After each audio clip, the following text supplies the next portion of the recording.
And sets a seal upon the stars, who alone stretches out the heavens, and tramples down the waves of the sea, who makes the Bear, Orion, and the Pleiades, and the chambers of the south.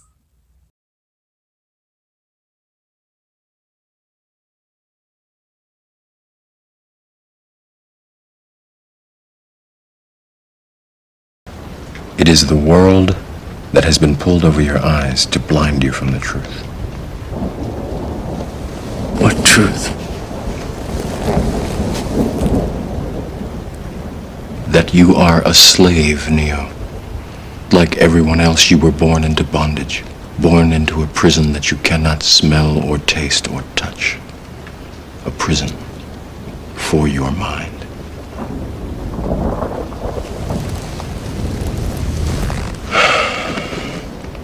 Unfortunately, no one can be told what the Matrix is. You have to see it for yourself.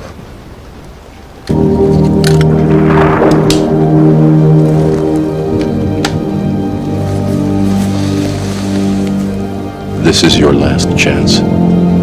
After this, there is no turning back. You take the blue pill, the story ends.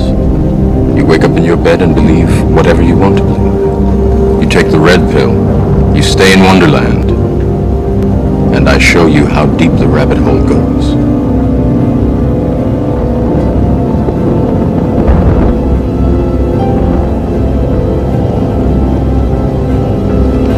Remember, all I'm offering is the truth, nothing more.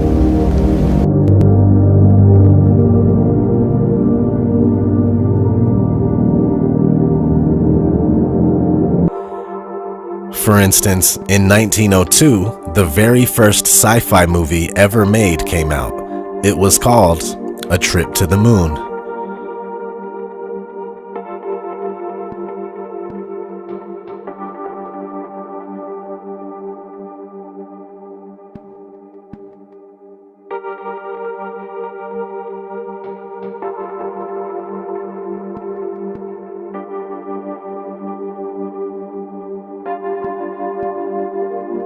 The guy who made this, George Méliès, made all sorts of similar short movies around the same time. The Astronomer's Dream,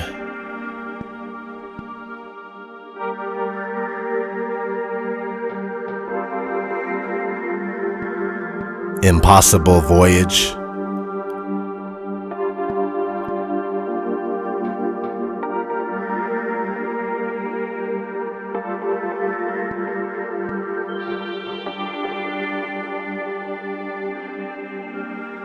Courtship of the Sun and Moon,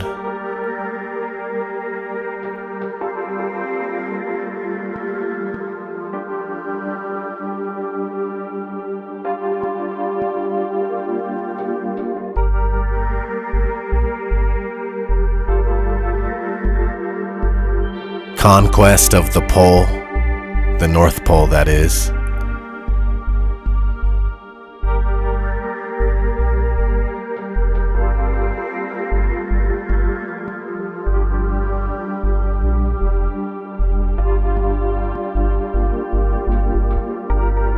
Anyway, more pre-moon landing movies that conditioned us mentally were Destination Moon from 1950,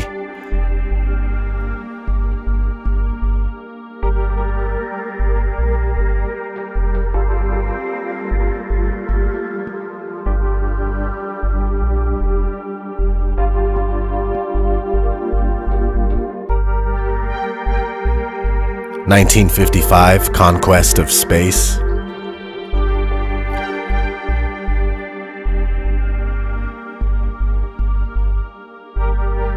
1958, From the Earth to the Moon.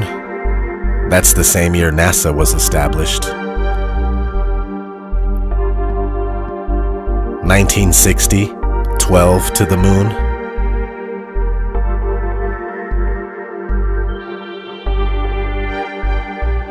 Then, in 1962, JFK gave his famous "We choose to go to the moon" speech. We choose to go to the moon. We choose to go to the moon in this decade and do the other things. Followed by more mental conditioning in First Men in the Moon, 1964.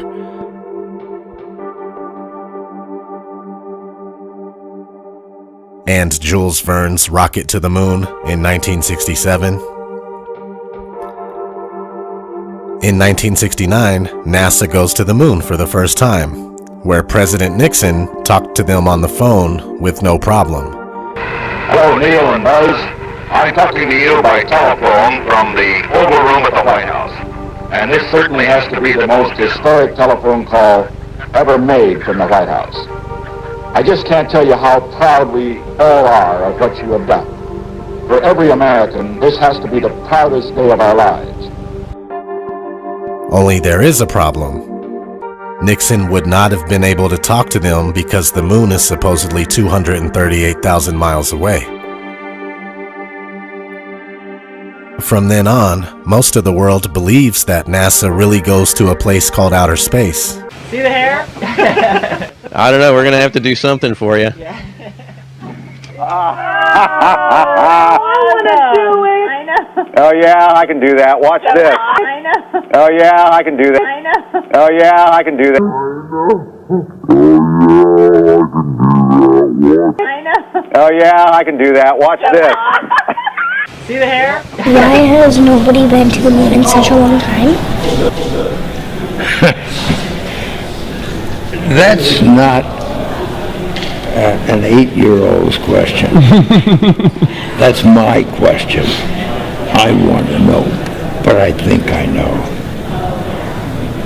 Because we didn't go there, and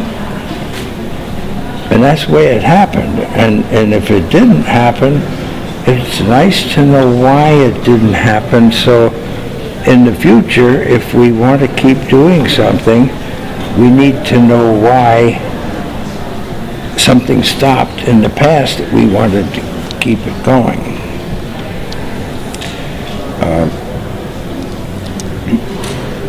Money is a good thing. If you want to buy new things, new rockets, instead of keep doing the same thing over, then it's going to cost more money.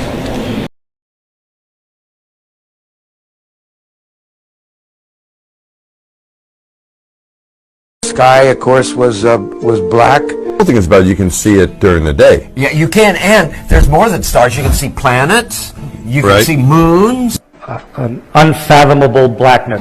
And that when you look, when I look out at the stars, and I see, so many stars and planets. And when you're in space and you're looking into deep space and you're on the sun side of the orbit, the sunlight washes out all the starlight, so you can't see any stars. It's the darkest black you can imagine. We can also see stars if we're on the dark side of Earth. The sky is a deep black when viewed from the moon. We were never able to see stars from the lunar surface or on the daylight side of the moon by eye without looking through the optics. The thing about Carl Sagan, billions of billions of stars, there really are billions and billions of stars. The biggest visual surprise was just how black the sky was. MTV even uses an astronaut on the moon as the logo for movies.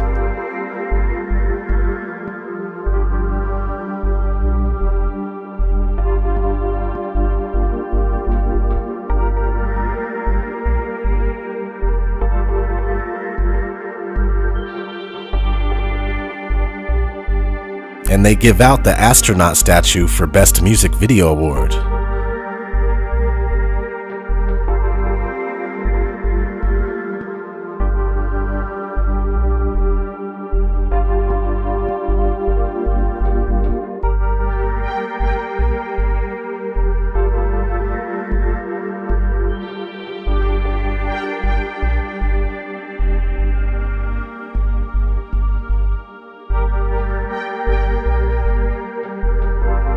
This is because MTV is ran by Freemasons. They even operate out of a Freemasonic temple.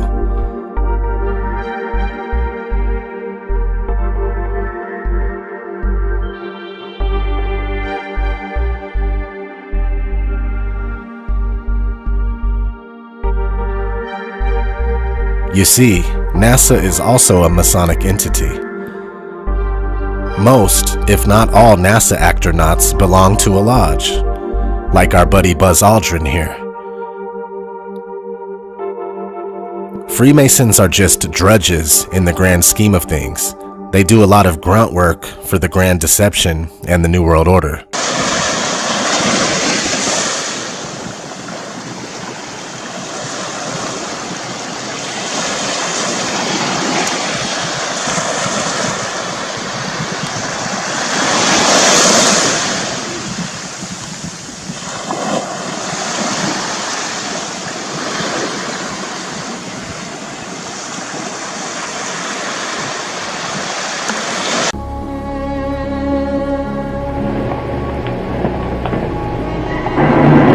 Strangest places on the ocean's floor was only just discovered in the 1990s. I might agree as one of a handful of people to ever see it in person. Without a doubt, one of the most amazing things that I had ever seen in the bottom of the ocean. It was while filming for Blue Planet. It was in the Gulf of Mexico. I noticed there's something out in the distance. Couldn't tell exactly what, but it looked like a dark band. And as we approached it, the dark band became a donut. I saw this donut that was black in the center. What the heck is that? And so, as we get closer and closer to it, I noticed that the black band had what appeared to be kind of steam over it. And then I looked, and there was water lapping against the shoreline. This band was a ring of mussels. And inside the ring of mussels was a lake. And it's like, wait a minute, I'm already underwater. We went out over the water in this lake and tried to descend in it and bounced off. It was so super saline and dense that the submarine couldn't go down in it. We literally bounced off, and as we bounced off, we sent ripples heading back to the shoreline. It was insane. I've never seen anything like it. Okay, so here's the picture of the Earth from space. There it is. Since you were a kid, you've seen this image. But you've never seen it from that point of view. You've never seen that with your eyes from that scale of a model, that point of view, from outside of the planet's surface.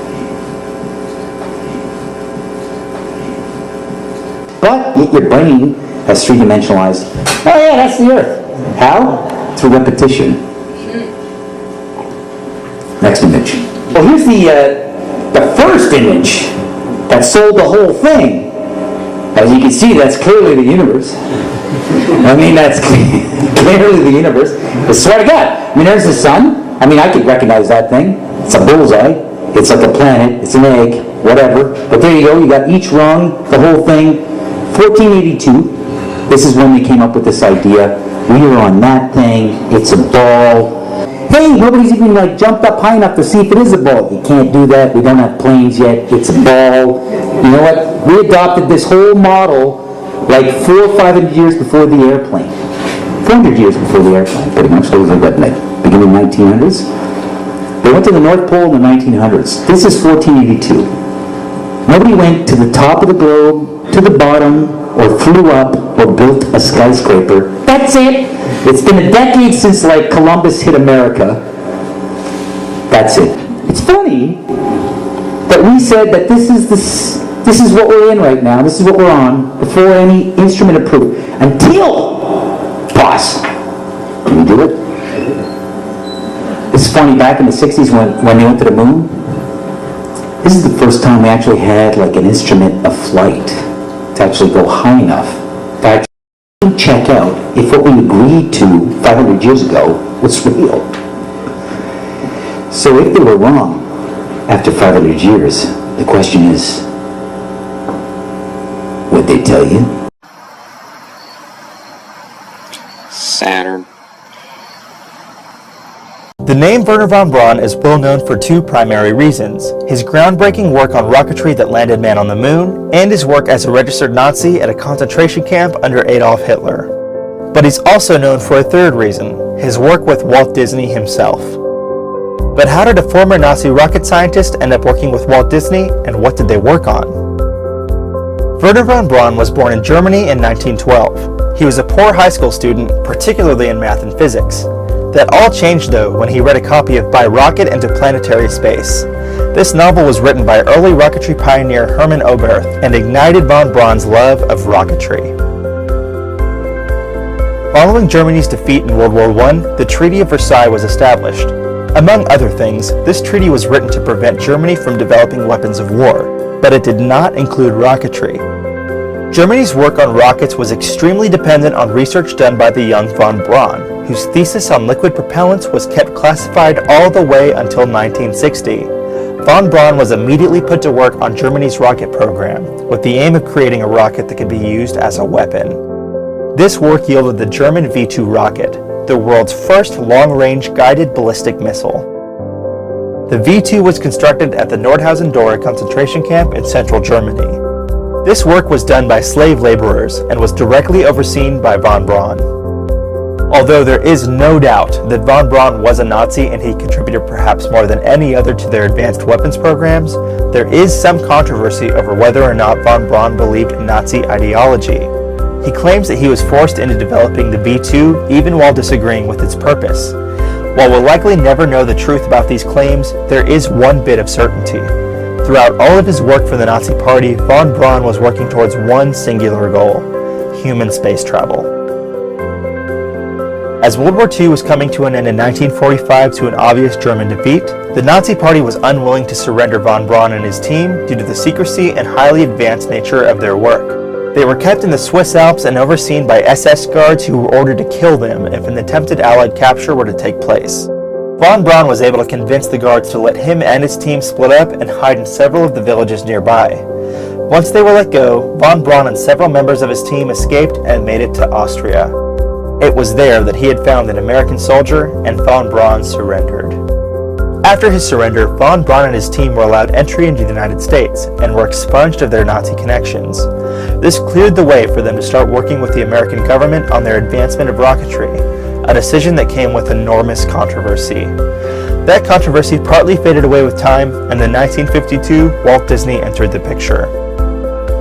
Walt Disney was very good at using film and television to increase public interest in certain topics, which was exactly what von Braun was trying to do for space exploration. Together, they teamed up on creating 3 television programs: Man in Space, Man on the Moon, and Mars and Beyond. Disney and his studio served as the artists and animators behind the shows, while von Braun served as technical director. Von Braun actually appeared in these episodes, which focused on explaining how manned space travel to the moon and beyond was actually possible. Even though we now have the theoretical knowledge to make a trip to the moon, it will be many years yet before our plans can fully materialize. However, let us imagine for a moment that the many problems have been solved, and that after completing our space station, we are ready to begin our first voyage around the moon. With over 42 million viewers in the first episode alone, there is little doubt that Disney and von Braun helped to ignite the American public's fascination with space travel. A few years later, von Braun would go on to achieve his lifelong dream. While he didn't ever personally travel through space on one of his rockets, he oversaw the development of the Saturn V, the rocket that landed man on the moon. It's one small step for man, one giant leap for mankind. So, what do you think? Was Disney right to work with a former registered Nazi? And were Disney and von Braun's collaborations crucial to the American interest in space travel that landed man on the moon?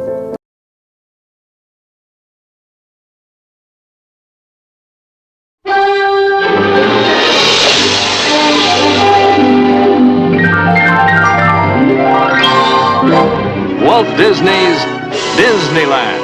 When you wish upon a star Makes no difference who you are. Each week as you enter this timeless land, one of these many worlds will open to you. Frontierland.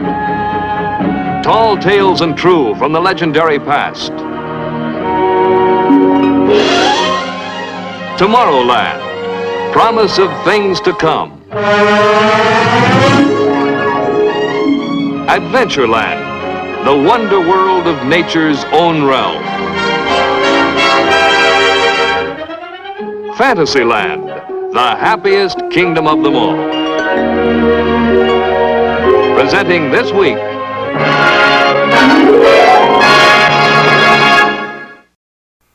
Here to introduce you to this new series is Walt Disney. In our modern world, everywhere we look, we see the influence science has upon our daily lives. Discoveries that were miracles a few short years ago are accepted as commonplace today.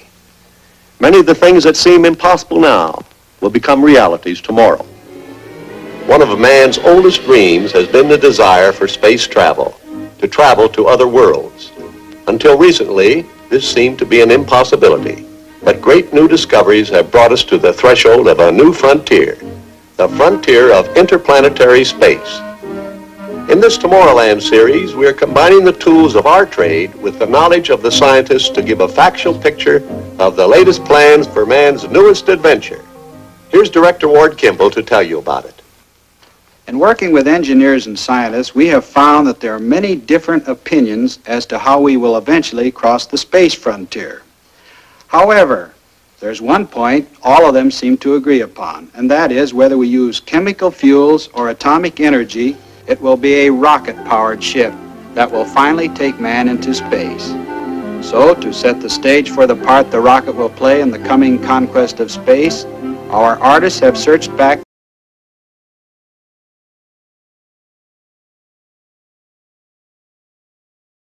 Hey, what's up? I'm Miley Cyrus from Hannah, Montana. And you are watching Disney Channel.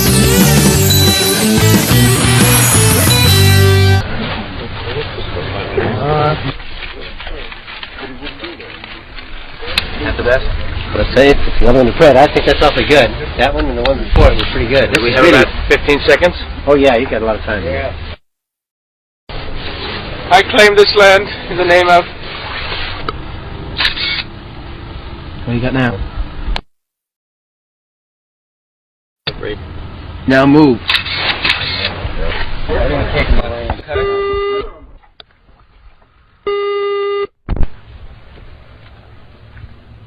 Ready? And action. Let us settle, let everything settle.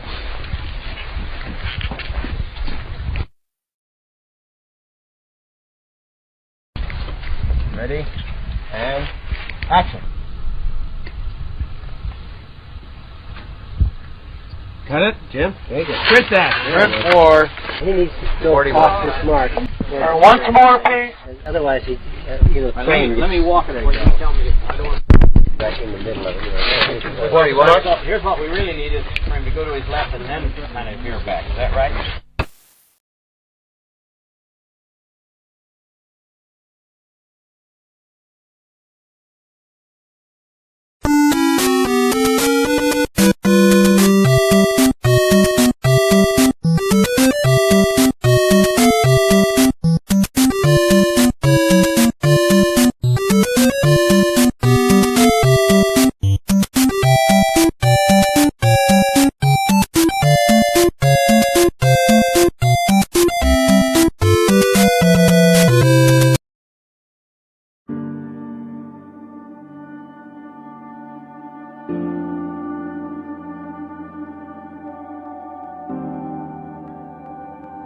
Now I don't want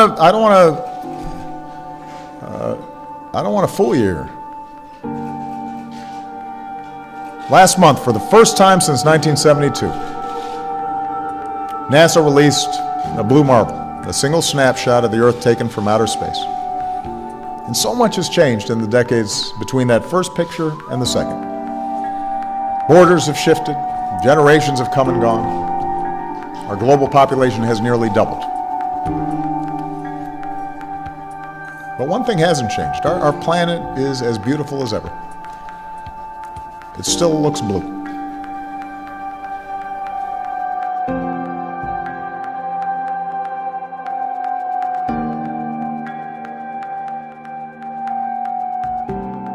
In 2002, Blue Marble 2.0, NASA's Rob Simon made this. And it had wide appeal too. For example, it ended up as the default background on the iPhone. I didn't even know until I bought an iPhone and turned it on and kind of did a little happy dance. Simon's job is... It's primarily taking data and making pictures out of it. That's what this is, a composite of data sets from several different instruments translated into a picture. To us, the really cool thing was the data set. Up until that point, there was no realistic color map of the globe anywhere. So the land layer here comes from the Moderate Resolution Imaging Spectroradiometer aboard Terra. And the tricky part here was the weather. So we actually had to take clouds out. They stashed the clouds for later, went onto the ocean. That came from an instrument that measures phytoplankton in the sea. Where it was low, I colored it dark blue because they're low mostly in mid-oceans. And then where it was a little bit higher, it was like a little bit brighter green. Then add the clouds back in. There's a small problem with it because there's a very slight gap in between each orbit. So some of those are painted on. It is photoshopped, but it's has to be. Then there was another layer to sort of simulate the atmosphere. And then there's this little bright spot. It's called the specular highlight. So it's the reflection of sunlight off of water. Those are the pieces, but you can't just slap them all together. It just didn't look realistic. It looks kind of flat, or the clouds are sort of too see-through. So I just hit Command Z a lot. There's artistry to creating the world. What I imagine it to be. Unfortunately, I'm not an astronaut. I've never been to space, but I've looked at these images over and over again, trying to sort of get the essence of it. It is photoshopped, but it's has to be.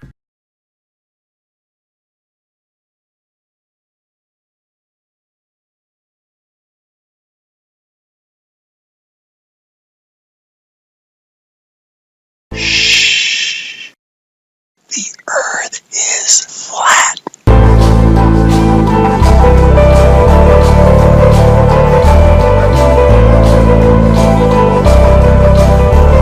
And maybe it's completely still, just like we experience. And maybe the sun isn't big, but is very small and very close, and not illuminating the Earth from 93 million miles, but is illuminating locally. And maybe everything, the sun, moon, and stars, are not far away, but are circling overhead relatively close.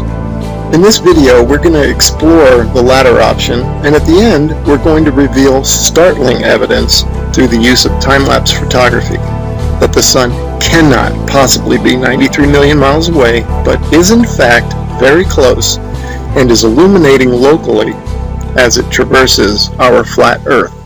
Oh man, and watch how this sun comes at you. Boom! I mean, come on. And that's all perspective. If you look at jet trails, Google Images, you'll see them, they start out low at the horizon, they come up overhead, look at that thing. They come up overhead and then they go down to the horizon. Perfectly explains what the sun would do. Here it is going overhead. I love time lapse. And look at this. You can't go out and look at the sun. You can't see this stuff, except that it's on, time lapse like this. It's incredible. Now watch this thing. It's sweeping. The sun over flat Earth is doing a big circle, right? Look at this thing. See it sweeping to the right. It's like a lefty bowler. Just toss that down the alley, and there it goes, hooking into the pocket.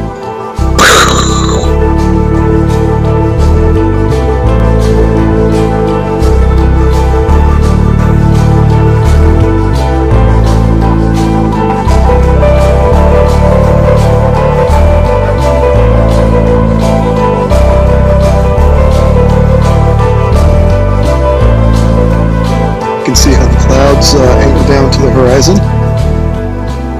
And shot it there. That's exactly how the sun would do on flat Earth. Okay, back to the Copernican principle, and this is what they tell us. The sun is 93 million miles away. Now, I'm going to show you evidence through sunsets that shows the sun light following the sun over the horizon, and it shrinks as it goes over. Now, there's no way it would do that if the sun is 93 million miles away. Okay, first I'm going to show you some footage from the ISS.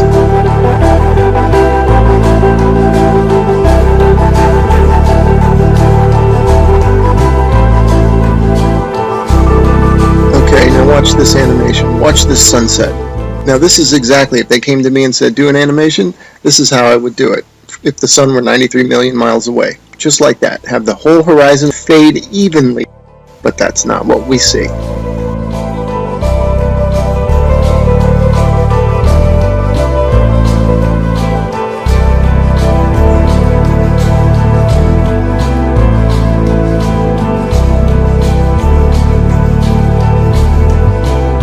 Okay, wow, look at that. Look how the light lifts off the ground like a big wedge or like lifting up a sheet of paper.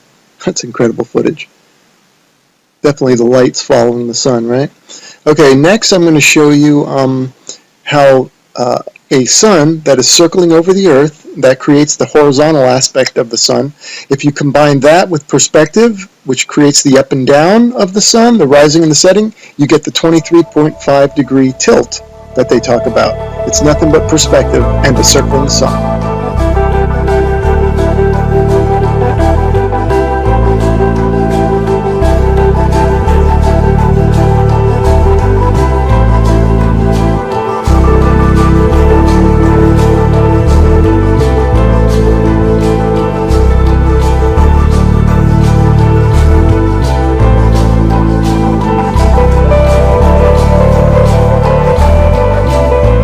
Here's another sun sweeping out a big circle.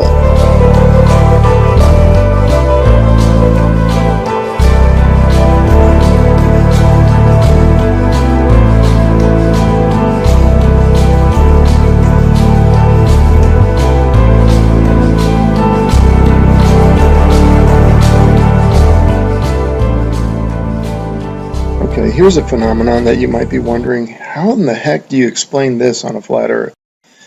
Well, this footage is taken from Alaska during the summer, and the sun does look like it's going up and down. The reason it's doing that is that this town in Alaska is not in the center of the sun's circular circuit. In other words, the sun is making a big circle, and the town is not in the center of that circle. So the sun will be closer and further from the viewer with the camera. That will cause it to go higher and lower, and also maybe even bigger and smaller.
Okay, here's a little illustrator or a little cartoon from a website called timeanddate.com. It's really funny that they would have a perfect illustration of a sun rising and setting on a flat Earth due to perspective. You'll notice that it rises from below the horizon and sets below the horizon. Now you might be saying, well, how is that possible? I can see now you're saying that it rises and lowers due to perspective, but how does it disappear below the horizon? Well, I got a theory about that. Because of the fact that all parallel lines and planes converge at your eye level horizon, this is according to the perspective, I'm not making this up. If in fact, and they do, they converge at your eye level horizon visually, then it makes sense that after that point they diverge, meaning they then separate. So the sun would continue on a downward track. As you can see from my illustration here, the lines would go to your horizon, and then afterwards they would spread out and separate, kind of like a starburst, and the starburst being at your horizon, at your focal point.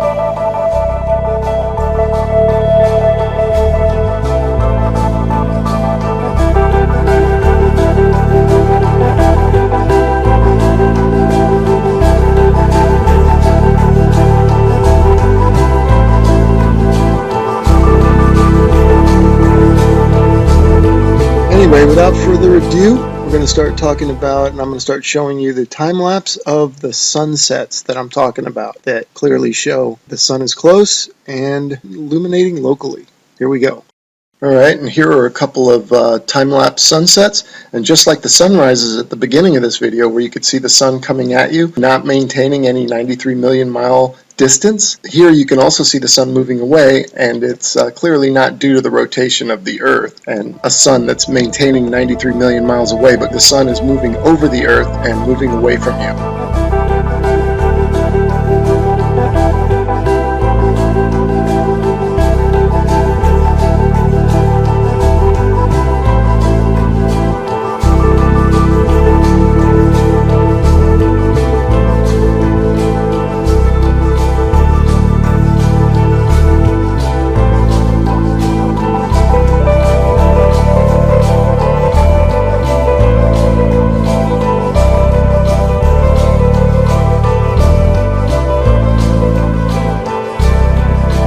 Okay, these next three slides, the sun is almost set already behind the horizon, but watch as the sunlight shrinks and follows the sun. It's definitely a locally illuminating sun, not far away, not very big, and definitely not 93 million miles away.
This video from the beginning of the video, I showed you this one and how it's circling over the Earth, and watch it sweep to the right like a bowler bowling it in there for a strike. Okay, now I want you to pay attention to the way the light follows the sun. The sunlight's going to shrink, right, as it follows the locally illuminating sun. Now watch this. See it shrinking, following the sun?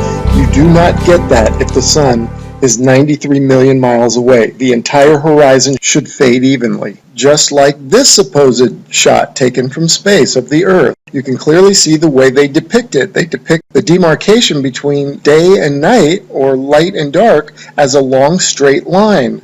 And you can see the long straight line moving as one solid piece. That means that the sunset should all fade, the entire horizon should fade evenly. But that's not what we observe, as we will see and as we've seen in the footage so far. The sunlight shrinks and follows the sun over the horizon. So these time-lapse sunsets are definitely the nail in the coffin for heliocentrism. But this particular one here, shot from above the clouds from this observatory, is the final nail in the coffin. Look at how the sun just shrinks and the light shrinks to nothing. That cannot happen, as I showed you in the when the sun illuminates the entire Earth, which it does from 93 million miles away. It has to. You don't get this isolated look at the sunlight trailing the sun. That's only possible with a small sun, close, not very high, illuminating locally. I mean, if this isn't proof to you, then you gotta take the blinders off.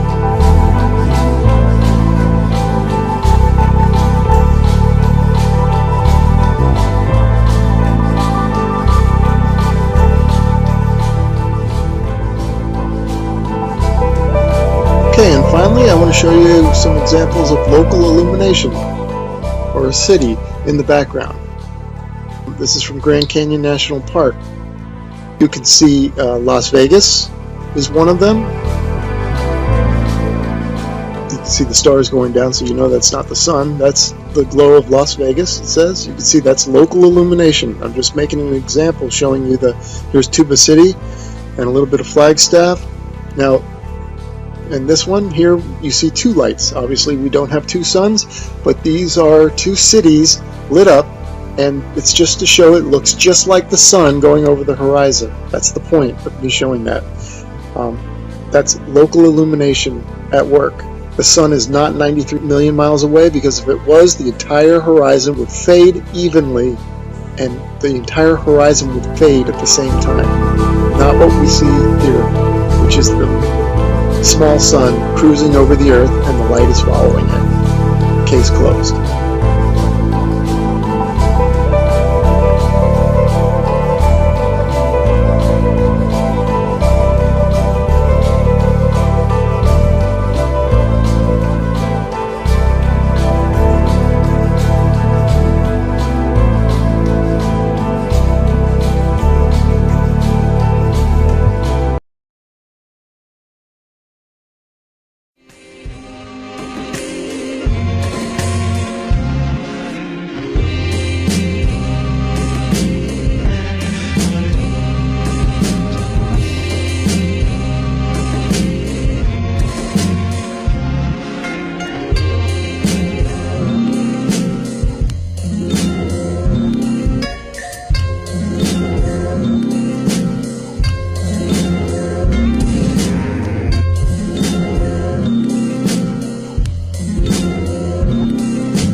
Taking an idea I got from a Stephen King book, I'm going to cover this town with a dome! It's been done! Really? Did you know about this? Coming this June, last summer's #1 show returns under the dome. Do you know how to fly those? Absolutely. Do you get to fly to the edge? Oh yeah. What's past there? Don't know. We're not allowed to fly past that. Let's go. It's against the rules, Jonas. Who are you? The giver. When the elders need guidance, I provide wisdom using memories of the past. Our world was different. There was more. More? Much more. There is no way for me to prepare you for the truth. Right before your surgery, I asked if you had packed your cell phone, and you said, which one? When? Skylar, I was medicated. I mean, I could have said the world was flat. You know what I think? I think you accidentally told the truth. 1,500 years ago, everybody knew the Earth was the center of the universe. 500 years ago, everybody knew the Earth was flat. And 15 minutes ago, you knew that people were alone on this planet. Imagine what you'll know tomorrow. Yeah, it was a surprise. Big surprise, yeah. It's cold out here. Yeah, it is. It's like the South Pole. It's like the deep South Pole, if there was one. There isn't, though. Douglas. Yeah, Look, I can explain. I know the truth. Where are you? You could call it the end of the world.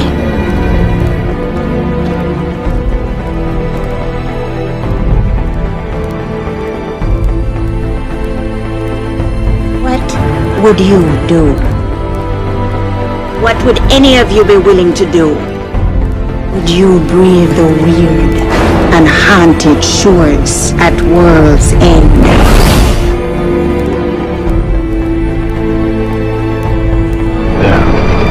Those mountains. That's it.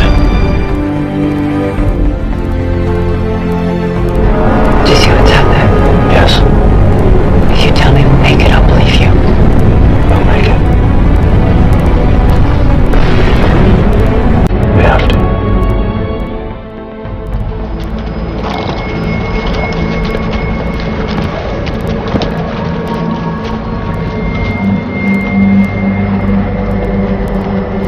Welcome.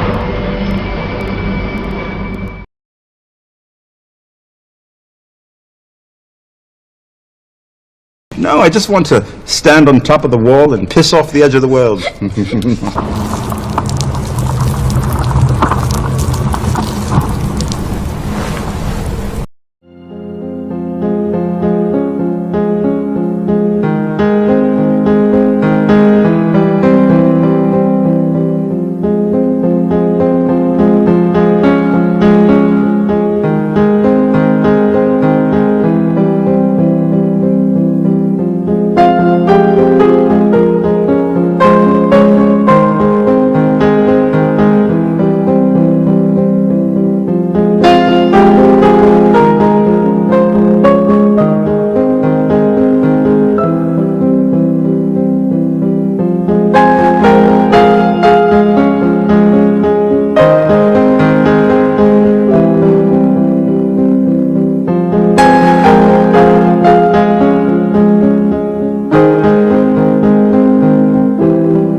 It's a 20,000-foot sheer wall of ice.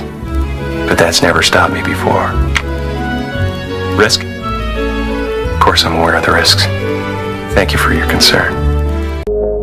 Now, I've learned that in Japan, the sky is the limit. But for the 2020 Olympics, turns out it's not. One of the many projects aiming to make it a spectacular event is something that promises to beat any firework display you've ever seen. A plan to put a micro satellite into orbit that will, at the right moment, fire tiny particles into the atmosphere that will burn up and become on-demand shooting stars. This is Project Sky Canvas.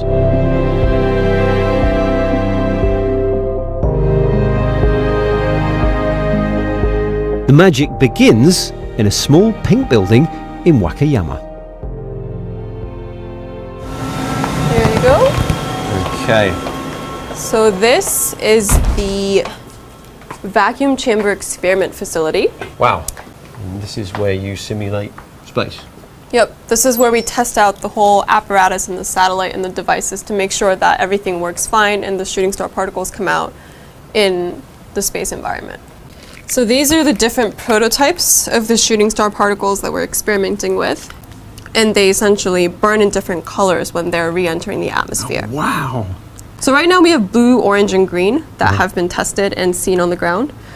We're experimenting with different materials to see colors and different brightnesses. And what are these made of? Can't tell. Earth is a level, motionless plane with the sun, moon, and stars revolving over and around us just as you experience every day. The North Pole is the magnetic monopole center point, with Polaris, the North Pole star, situated directly above. Polaris is the only motionless star in the heavens, with all the other constellations revolving perfect circles over the Earth every night.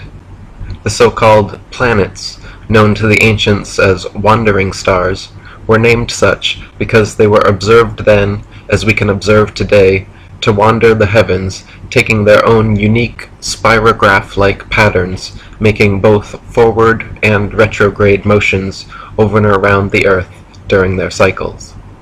Meanwhile, the fixed stars were named such because they were observed then, as we can observe today, to stay fixed in their constellation patterns night after night, year after year, century after century, never changing their relative positions.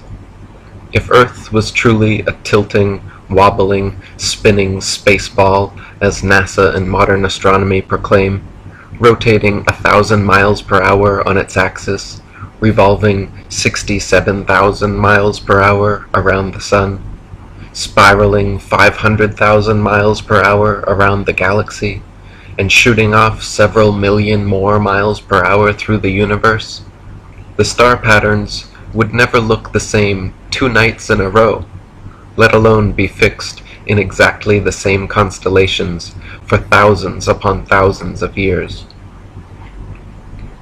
The reality is that the Earth and Polaris do not move, while everything else in the heavens revolves over Earth and around Polaris, east to west, like in a planetarium dome. Our Earth planetarium, however, is so vast that perspective won't allow any observer to see all the stars simultaneously from any one vantage point. We can see Polaris, Ursa Major and Minor, and other northern constellations from every point north of the equator simultaneously, but conversely cannot see the so-called South Pole star, Sigma Octantis, the Southern Cross, or other outer constellations simultaneously from every point south of the equator, because they all sweep over a great southern arc from their rise in the evening to their setting in the morning. Facing north, the stars turn counterclockwise from right to left. Facing south, they turn clockwise from left to right. Facing east, they rise in front and set behind, while facing west, they rise behind and set in front. So their apparent motion, angle, and inclination changes depending where you are on Earth and what direction you are facing. But their actual movement is always east to west.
He says, praise him, sun and moon, and praise him, all you shining stars. That's not just a poetic idea. That's really happening because stars don't just shine, stars also sing.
This one is called the Vela Pulsar, and it's magnificent.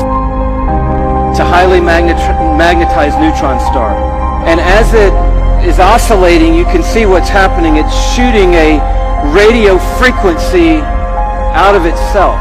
When they aimed the radio telescopes at the Vela Pulsar, this is what they heard. And this is what this guy does 24/7, day and night, 365 days a year. The Vela Pulsar sounds like right now. This is it. Listen to this.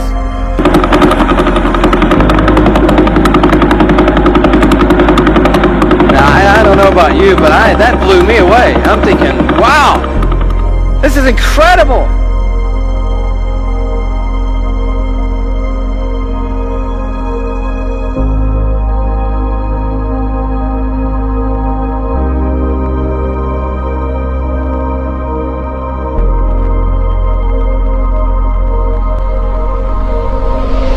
The film you're about to see has no characters.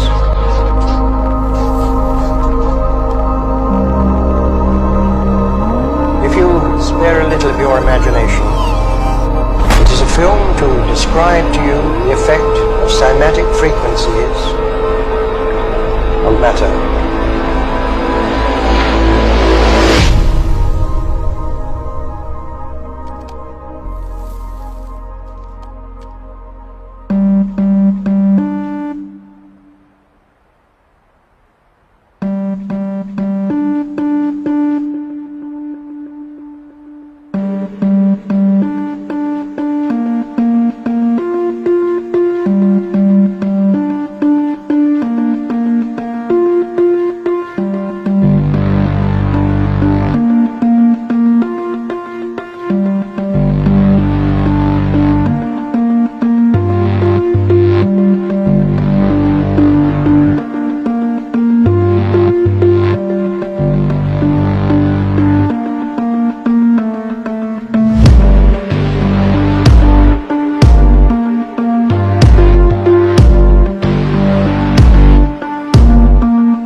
The stars are singing to him. I recently stumbled on 47 Tuck. And right now tonight, while we're sitting in this room, the 16 recorded millisecond pulsars in 47 Tuck are making this sound right now.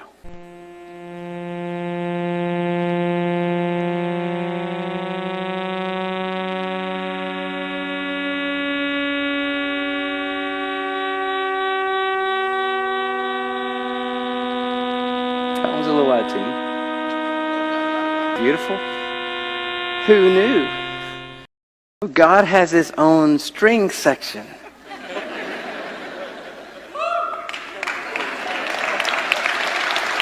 Isn't that beautiful?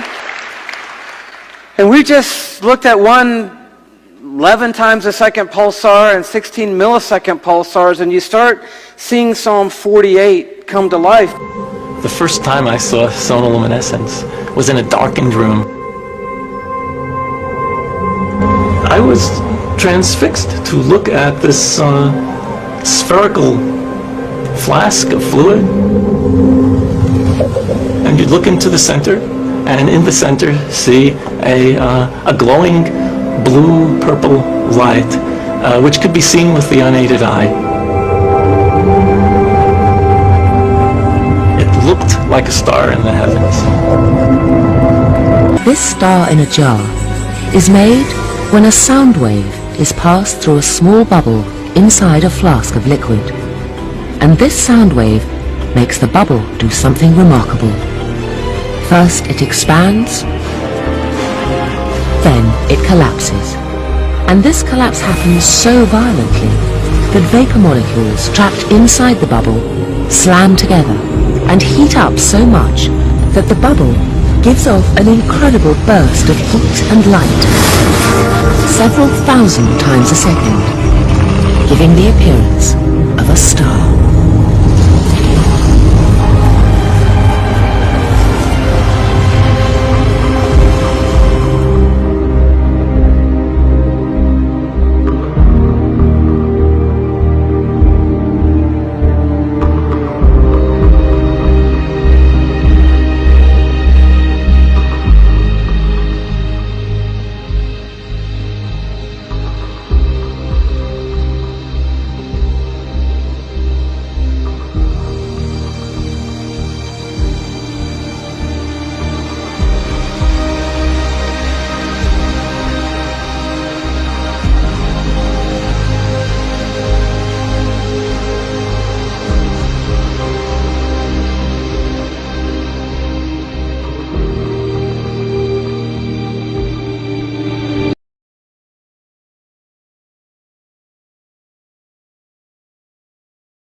By a temperature of -20 degrees Celsius and photographed them under a microscope. Beautiful structured ice crystals appeared, and they even appeared to be all different depending from which water they were taken.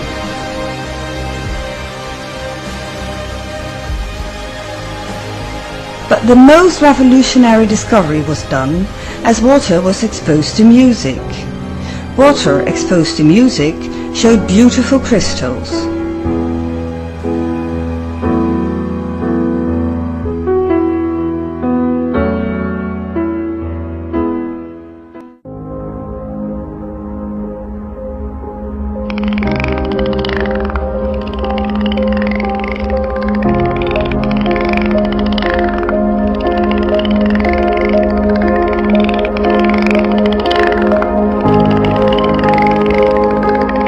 Start seeing Psalm 48 come to life, but look down at verse 7. It says, "Praise the Lord from the earth, you great sea creatures in all deeps."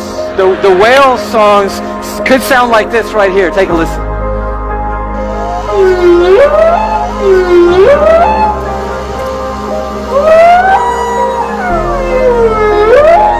We don't know the expanse of the worship that is continually surrounding the throne of God.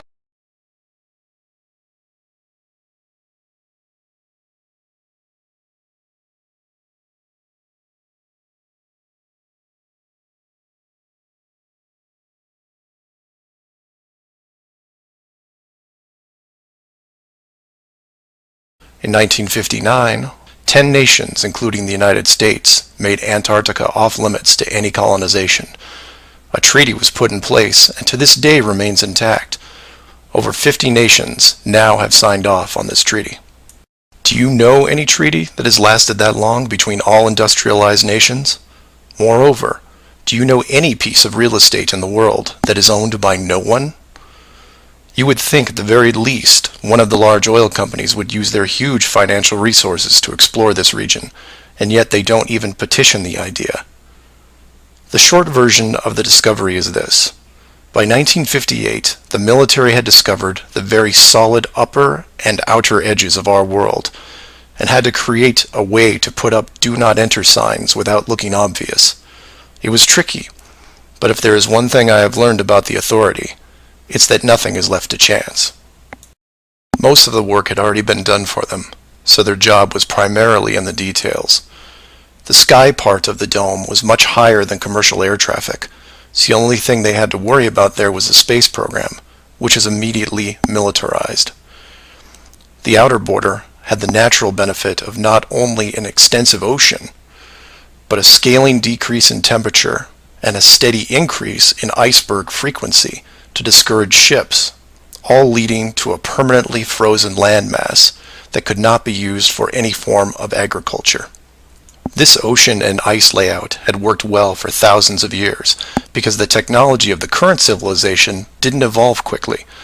Sailors avoided cold weather seas whenever possible, and oxygen levels get low enough to harm people, even on high mountains. The brilliance of the design comes in the simple fact that human males are corrupted by power.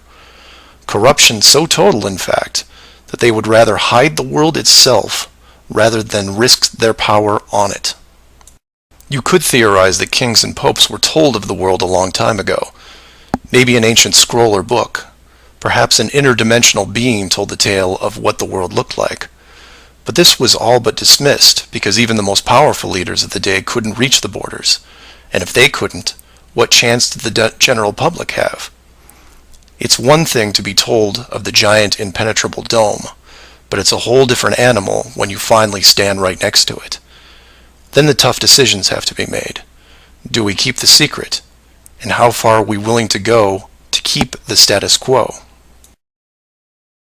Once they decided to keep the secret, no expense was spared.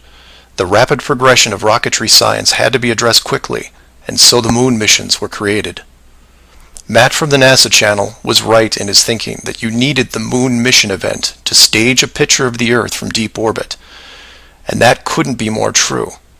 Establishing NASA as the frontrunner of space exploration also diverted people who would have otherwise created their own space companies for profit. The best engineers, technicians, and pilots were recruited to the NASA space program. Once there, they were compartmentalized on a need-to-know basis. The astronauts know of the deception and are sworn to secrecy under the penalty of whatever motivates them. Private space programs are discouraged, sabotaged, or absorbed into the NASA fold. Private sector spacecraft are just not going to be allowed for several reasons. The most obvious is the collision with the dome itself.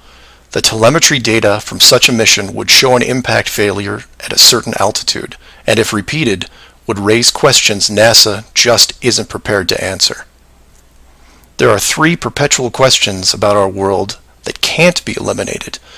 After over 50 years and thousands of hours of space travel footage, both by NASA and other countries, there is no exterior shot where the astronaut completes the simple act of panning the camera 180 degrees, let alone a full 360-degree sweep.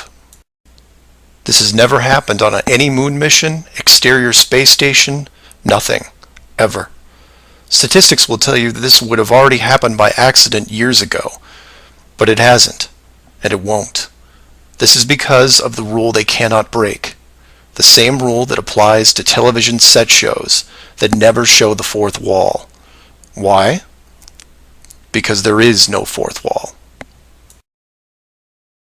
Number 2. When you search online for pictures of the Earth from space, 95% of what you will see is a collection of artificial composite shots. In 2000, when I did this search, there was exactly one picture by NASA showing the bottom part of Africa and Antarctica. Now that picture is hidden within hundreds of simulated images. There are HD cameras everywhere, and no one is taking a shot of the Earth, because you can't get enough altitude to do it. Number 3. The commercial air travel routes for the southern hemisphere are wrong. This is an easy thing you can check out in 60 seconds. Take a map reading of the distance between anywhere near Australia and anywhere in South America. It's a straight shot across the South Pacific. Now find your favorite travel site and try to get there non-stop. See what happens. The routes start turning ridiculous. I used to business travel for years, and I've never seen anything like it. It's the one thing in the general public world they can't hide, the actual distance between these two places. On a round world, the flight is easy, just a straight shot across an ocean. But on a flat world, it becomes the greatest distance between 2 points. There are no shortcuts, so they distract you with multiple connections and layovers. It's only blind luck that the United States was in the northern hemisphere, otherwise the increased traffic would have raised eyebrows by now.